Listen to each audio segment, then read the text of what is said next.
So I'm going to give you guys two numbers before I actually really get started. Those two numbers are 350 million and 26 million. 350 million is how much is estimated to have cost the Office of Personnel Management to correct, to report, to contact every single one of the members of the Department of Defense that information was hacked back in 2014 and 2015. Now, 26 million is the number of people whose records were actually compromised by, it is expected, a country cyber power to actually have done the data breach at OPM. So, with that being said, my name is Brad Panton, and thank you, Chief Vicky, for introducing me. She pretty much ran through a portion of my biography. I did go to the Air Force's Technology for Cyber Warfare to get my graduate degree, and I spent quite a bit of time at U.S. Cyber Command developing defensive counter-operation tools and offensive counter-operation tools that we are currently using in the United States military. So I've actually been quite immersed in the cyber warfare domain for quite some time now. Now, right now, I'm the material leader here at Hanscom for the Base Network Infrastructure branch. The branch is in charge of every single piece of network infrastructure across the Air Force, active duty, Air Force Reserve, Air National Guard. We are in charge of procuring and ensuring that infrastructure and network is as secure as possible, and ensuring that the data being sent from place to place has integrity and confidentiality across the network. Now, when you talk about cyber, it's easy to confuse people because it sounds like you're talking gibberish in a different language. So I really wanted to make this relatable to you all, for you all to understand the impact of cyber vulnerability has on the DoD information infrastructure. To do that, I pulled out three examples that should be near and dear to your heart. So with that being said, we'll go ahead and get started. Before I get going, though, for those examples, I'm going to be using some jargon. Hopefully it won't be too confusing. I will be using two discriminators, white hat and black hat. Black hat, of course, are the bad guys. They're the hackers, the ones who want to infiltrate your system. And the white hat are the good guys, the good hackers who actually go onto a system, find those vulnerabilities, and then do responsible disclosure. So with that being said, let's go to the first example, MBTA Charlie ticket system. A lot of you are familiar with the MBTA. Maybe you used it this past week into Boston, or maybe some of you actually used it today to get to work. But the MBTA Charlie ticket, back in 2008, 4 students at MIT were doing a research project for one of their classes, and they discovered a vulnerability against the MBTA Charlie ticket system. They discovered a way where they could load approximately $655 onto a Charlie ticket using a $200 piece of equipment that they purchased online. So, based upon this vulnerability being found, they wanted to take it and they wanted to be proud and they wanted to brag about their ability to find this vulnerability. And they wanted to brief this at a hacker convention called DEF CON, which is in Las Vegas, held every year. And it's a place where hackers can expose and share what they found by looking into these IT systems. Before they actually did that and presented it at DEF CON, they went to MBTA and they said, hey, MBTA, I found this vulnerability against your system. We would like you to go ahead and fix it. And by the way, we're going to DEF CON and we're going to get great accolades for finding these vulnerabilities. So what did MBTA do? Rather than fixing the vulnerability, they went straight to their lawyers, they filed an injunction, and they filed a temporary restraining order against these MIT students from briefing this information at DEF CON. Now, I don't know how it happened, but they took this information, or somebody took this information, how to do this vulnerability, how to exploit this vulnerability, and they put it online. It may have been MIT, I don't know. So the next example, so I've lived here in New England for quite some time. This is actually my second tour here. I've learned that New Englanders love 3 things. First one is the Red Sox. Second one is Tom Brady. Go Tom. And the third one is their coffee. So either Dunkin' Donuts or Starbucks.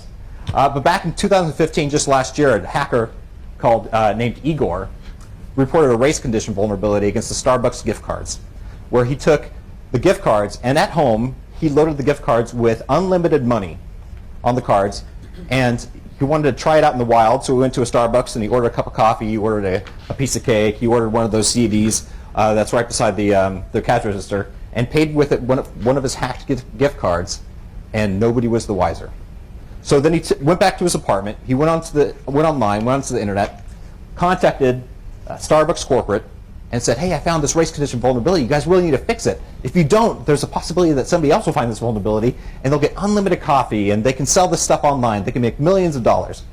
So he reported that on March 23rd, 2015, and it wasn't until the end of April, April 29th, after repeated attempts trying to contact Starbucks corporate, that he actually got a contact back. He actually got an email back from them. And it wasn't until months later than when Starbucks actually fixed this race condition on the Starbucks gift cards. Pretty sweet. So the next example we have happened, and this is probably the most famous example of responsible disclosure shown in a public setting.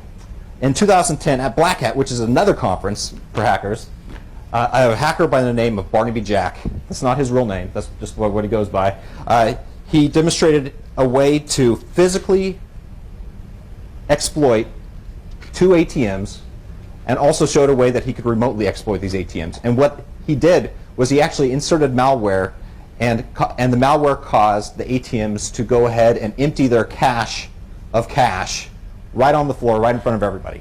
Now, before he actually did that, he made sure that he contacted the vendors and said, hey, I found this vulnerability. Go ahead and please fix it, because I'm briefing a Black Hat, and as soon as I brief a Black Hat, this vulnerability will be exposed, and you could be exploited by those Black Hat hackers that are out there. Now, it's also an interesting fact that Barnaby Jack is also the individual who was able to prove that for those wirelessly enabled pacemakers that people had, that you were able to actually hack those as well. You may have seen a recent episode of CSI where they actually used that as one of the plot points. So these 3 examples of responsible disclosure by benevolent white hat hackers, what do they all have in common, and how does that relate to us? Well, I'll show you. Next slide. Imagine reading this in the paper one day. Help wanted. Can you gain access to a computer without authorization? Apply today. This has got to be a joke. The government would never, ever do this. The government would never hire or pay white hat hackers, security researchers, to take a look at their systems, identify vulnerabilities, and then submit them, and then get paid for finding those vulnerabilities. There's no way that could happen. Well, folks, this isn't fantasy. It's actually happening today. So back in March of this year, just a few short months ago, the Pentagon announced that they were going to open up a competition called Hack the Pentagon for security vetted researchers to go ahead and look at their public-facing websites, the DoD public-facing websites, and they are going to pay individuals for reporting those vulnerabilities. So started in April, it ran approximately 2 weeks, 1,400 participants, security vetted participants, were a part of this competition. They found 138 unique ways to infiltrate the DoD using those public-facing websites. 138. Now, OPM happened. They needed 1, and they stole 26 million records. So the competition ended after 2 weeks. It cost about $150 to run, $150,000 to run. $75,000 was paid out as rewards. Of note is 18-year-old David Dworkin. He was recognized by the Secretary of Defense, Ash Carter, just a few short weeks ago. I bring up David because it's amazing. He's 18. He's just out of high school. He hasn't gone to college, and he is able to look into those ones and zeros of that code and find ways into the DoD systems. This is an 18-year-old guy. All right, so 138 unique vulnerabilities. Now you may be back there thinking, okay, how prevalent are vulnerabilities or defects in IT systems?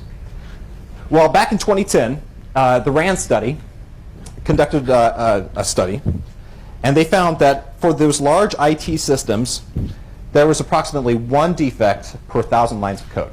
Now, if you use that rate of defects for 2 popular operating systems like Windows Vista or Debian Linux, there would be approximately 50,000 defects in Vista and 200,000 defects in Debian Linux. If you use that rate against the Navy DDX, it would be approximately 10,000 defects in those in the system.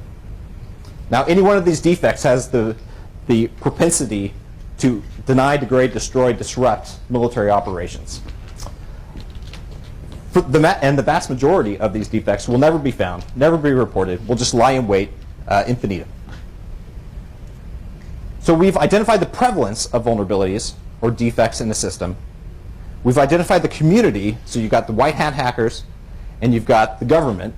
So how do we solve this problem of all these defects and vulnerabilities lying in wait in our IT systems, and how do we match up these two communities and match their motivations? So we're pretty much in line with the white hat and the government. We can match those pretty well. The white hats, they exist for the greater good, and in general their attempts are to make it a more secure network environment. Government motivation is to prevent attacks against the DoD systems, maybe also release those vulnerabilities that are reported to them to the public for social welfare, to make sure that the society is more secure on the network, or possibly we could use those reported vulnerabilities for cyber warfare. So we've got the problem. DoD's dependence on network, on the cyber domain, is not going to diminish. It's only going to increase in the future. I mean, my phone, my Pokemon phone, I rarely ever make phone calls on it. I just play Pokemon. 2 years ago, I never had a smartphone, and now I can't do anything without it. My smartphone died, and I'm going to have to go to Verizon that day to get it fixed. It's unlikely that DoD cybersecurity organic support is going to increase. People that are in the know, that know how to read those ones and zeros on an IT system, they're in demand. Corporate America wants them. The international market wants them. The DoD wants them. And guess who pays more? Not the DoD. So our organic support, our ability to hire these people, is not likely to increase in the future. So the possible solution is the vulnerability market, and using these bug bounties, such as used at the Pentagon this past year, to increase the vulnerability discovery rates.